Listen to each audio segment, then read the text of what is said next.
Welcome back to Arubakes. I'm Aru and today we are making this gorgeous blueberry lemon loaf. So let's get straight into it.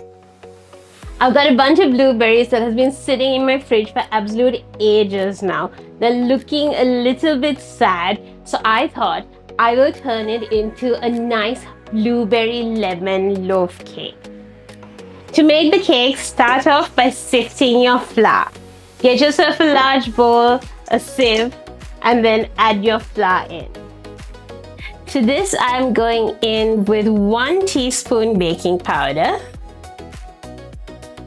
Just sprinkle it in like that so it's spread out in your flour, just so that when you're sifting it in, it will distribute out nicely as well. And then we're going in with a little pinch of salt, maybe about 1/4 teaspoon, and then sift that in to your bowl.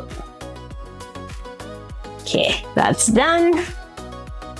I've lined this baking pan, taken a square sheet of paper.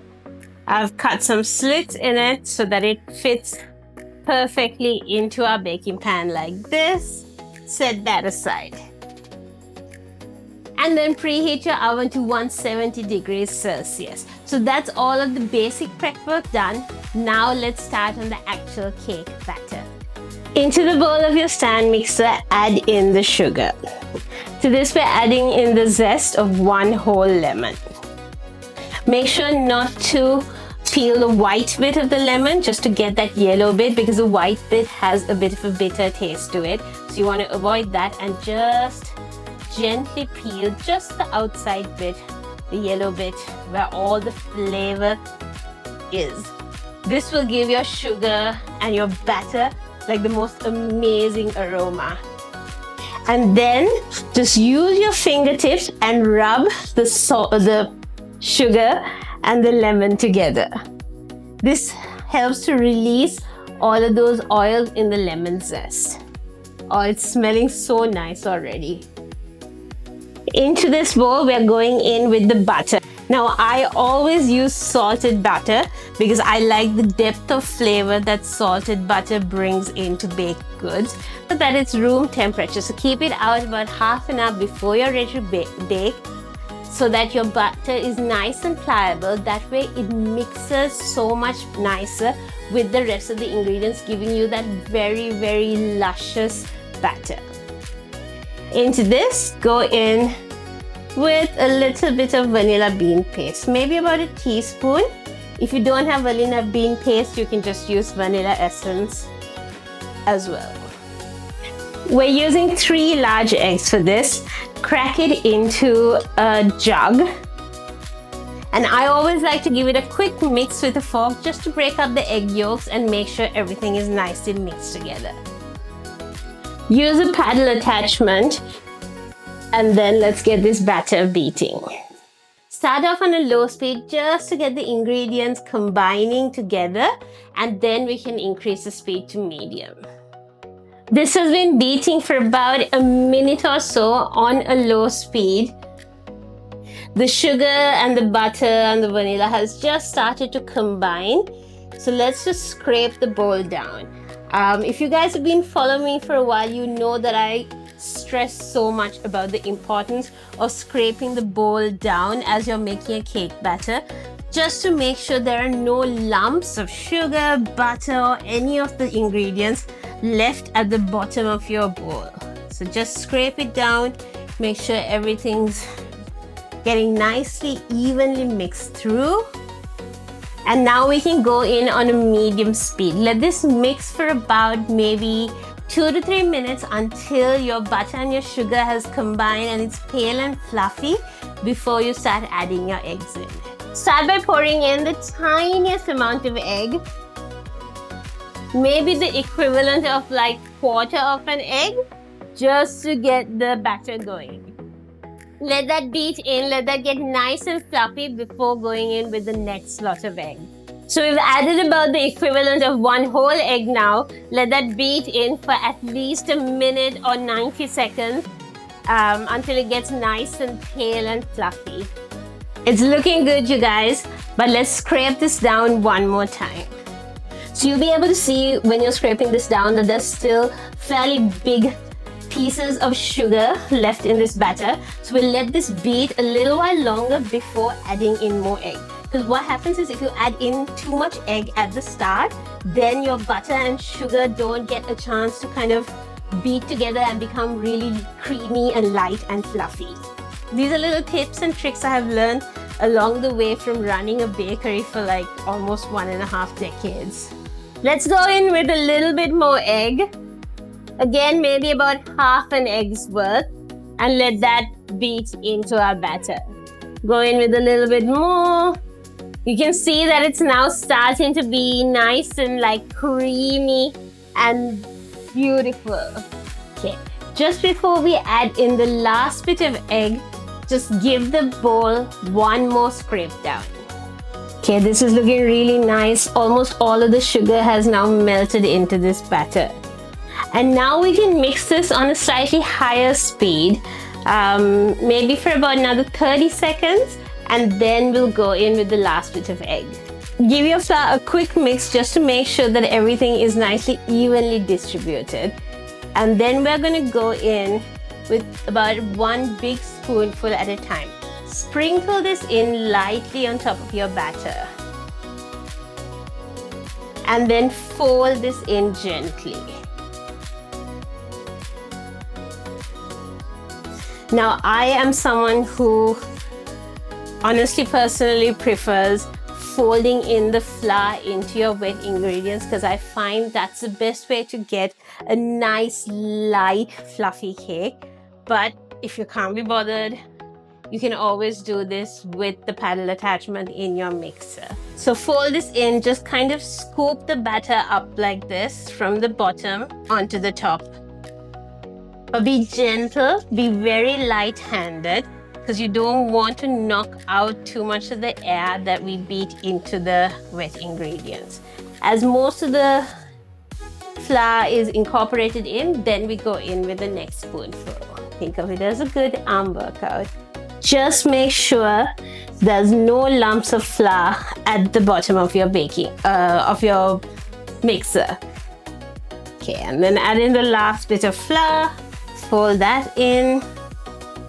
Okay, now we can go in with our blueberries. Add in a good handful of blueberries. You can use raspberries, cranberries. I wouldn't necessarily recommend strawberries because I don't like how mushy they get when they bake up.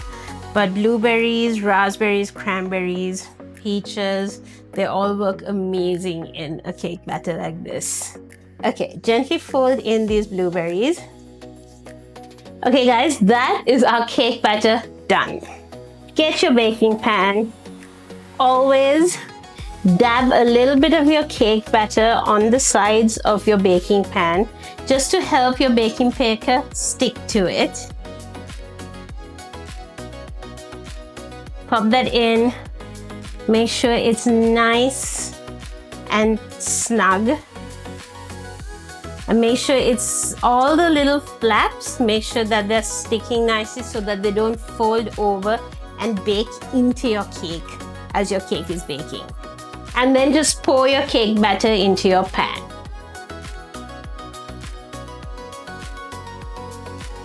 Use the back of a spoon and just spread out the batter as evenly as possible.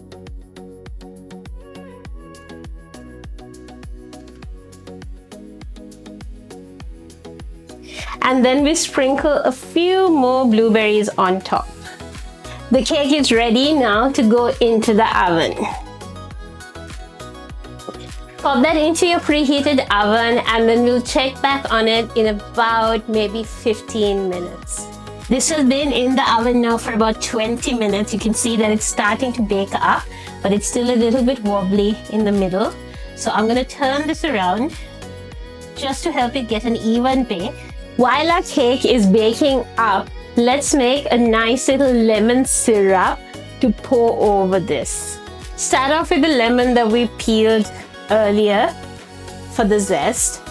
Go in with the juice straight into your saucepan. To this I'm going in with about 3 tablespoons of sugar. We'll taste this and see if it needs more later. And then the tiniest pinch of salt, just to balance out the flavors. And then get this heating on a medium flame. Just stir this in just so that the sugar melts into our lemon juice. And then we are going in with the zest of one more lemon.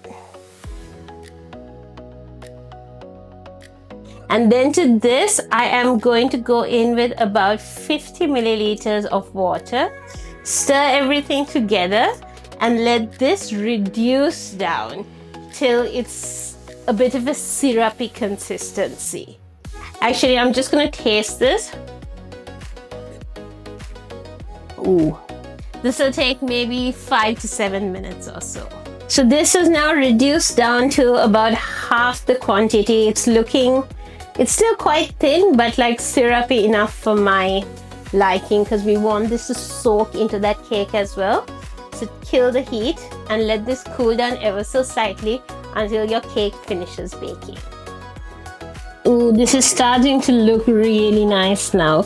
It's still a little soft in the middle. The best way to check is insert something in the middle. It's still coming out wet, so your cake is not cooked through. So pop that back in and let it bake until whatever skewer you inserted in the middle comes out clean. This cake is looking beautiful. Look at that. Wow. Smells great too. Lovely. Okay, so let this cool down for maybe 7-8 minutes before we pour the syrup on top. It still has to be a little bit warm so that it soaks up all of that syrup. Now just pour this all over the cake while it's in the baking pan, just so that it soaks up all of this delicious lemon syrup. Okay, so now ideally you should let this cool down like this on the countertop until it's completely cooled down. Then wrap it up, including the baking pan, wrap it in some cling film and pop it in the fridge so that the cake can chill nicely and all of those flavors get to know each other. But you guys, I am too impatient. So let's slice into this and check it out. Oh, it's still warm. Oh my gosh, I love warm cake. Although this is better cold, look at that. Oh my gosh, it's so moist. It's so beautiful. The sweetness that comes from this cake, those blueberries that were looking so sad at the beginning, they are nice and juicy and beautifully baked into this. And that hit of sweet citrus that comes in from that syrup that we poured all over this cake. Oh my gosh, it is delicious. Try this out at home. Subscribe to my channel Arubakes so that you don't miss out on any of these. And drop me a comment and let me know what you think. Thanks for watching. Bye.